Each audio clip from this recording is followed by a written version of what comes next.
si QPAV, Jaime Escalon with Maji Mangulabnan. Jazz, this will be a set up for Gahero. No blockers there, but Kanino puts it up. Laput off the block. Point of Shavana Laput. Jazz will go to the opposite side. Gahero had to adjust. Laput will push, and that's back-to-back points. They're just that's a zone 5. Hyundai move of the set, experience more in every mile. Chef Laput making up for lost time, of course. Did not step up si Mikey Santos. Wala talagang tapon sa bench player ng Lasal. Kanino, bump set. Laput again. Laput na naman. Natin yung out of system. They're quite comfortable with out of system, and that's very amazing for a collegiate level.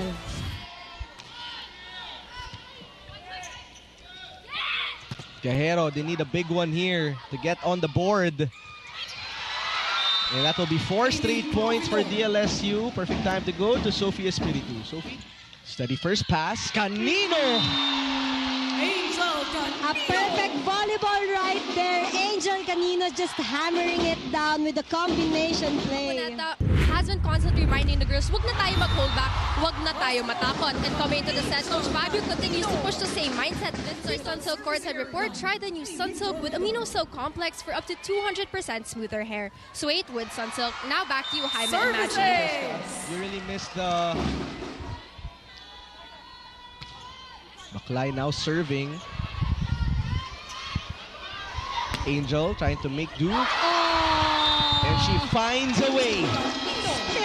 I think Itang now is in the front row as well, which is good news for UP. Kanino. Kanino has been playing so well. You will see a pointed hard spike and now just variating on that long shot. So as the defense of UP, hindi mo alam kung anong babantayan. Front row, she has 4 points, majority of those from slide attacks. Yes. Beterta sent back. De Leon will play setter here. Chance for UP. Jazz going to the open. Gahero neutralized. Counter attack. Laput from the back. UP. And even Nina Itang is there. Nina doesn't know kung sinong babantayan. Going to Eshan. Ay to Shevana. Noseha. And Gahero. But Itang. Look at her go. Kita natin kanina, no, she's just trying to enjoy. Cetaphil fast serve gently hydrates and restores skin barrier. Cetaphil for everyone's sensitive skin. The official skincare of UAAP Season 88 Volleyball. Boyang bola. Jazz. Slide. For Baklay, and it works. They celebrate. And you know, kanina pa nag-work yung running spike with Itang. Wow, quick attack. Perfect volleyball there, Jaime. Good pass, good setup. Spike of the set brought to you by Dunkin. Pasalubong ng bayan.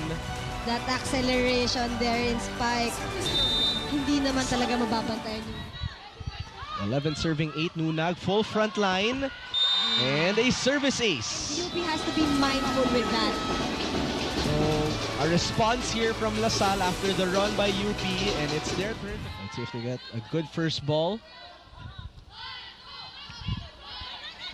Jazz. They try for Gahero. Nunag takes a look, finds Reterta. Coverage by Kanino. To the other side, Laput. Covered at the net. Good blockings for UP. Kanino goes long. Jazz will set. Gahero elevates. That is denied. Kings of Amy Provido and Shivana Laput is really on point. This Tibay defensive play of the set is brought to you by Elastoseal. Selyadong bubong, anumang panahon. Jazz now full front line with Olango at the back as an option. Nunag from the middle. Laput. Unstoppable play. The combination play that Shivana Laput just spiking that hard in cross. This power play is brought to you by MWell UAE. Eshan has been setting up really good here in combination plays. Gahero now at the right pin. Laput covers. Kanino elevates. and detonates. That was above the blockers for Angel Canino. Angel Canino when she's in front. Take a look at that. Way above Gajero, targeting that end line.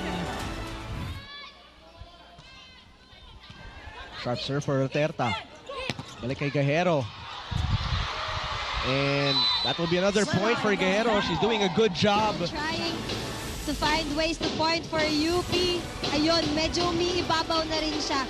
I think they just have to get the perfect timing para makapuntos talaga. Blockers have been really tight for DLSU, Maggie. Yes, aral na aral ng DLSU yung spikes ng UP here. And that will be 9-0 start. Looking for their 10th win here.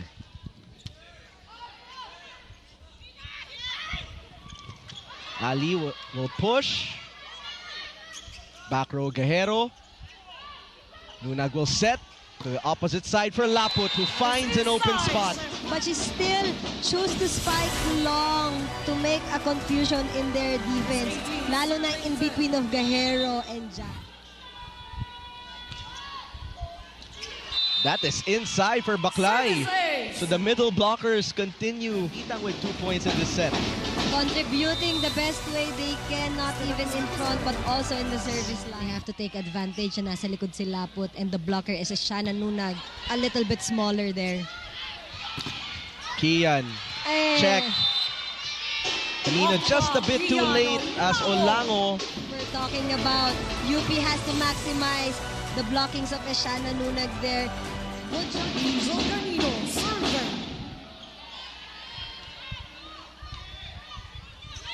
Jazz slide. That has been the go-to play. And that's what Jazz did. Ninya Itang with that explosive cross court. Running attack has really been doing well for the side of Money maker here. Sir Edwin Reyes of DLSU also in attendance.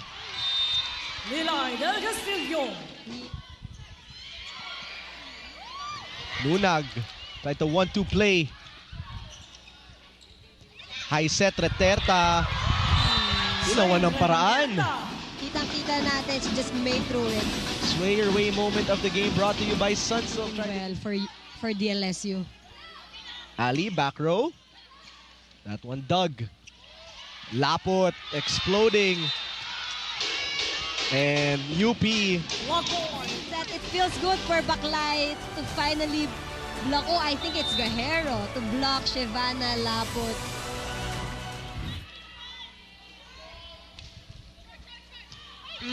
What a serve for Reterta. Set point, DLSU. She just tried to put the ball onto the other side. Oh. And that will be a free point for DLSU.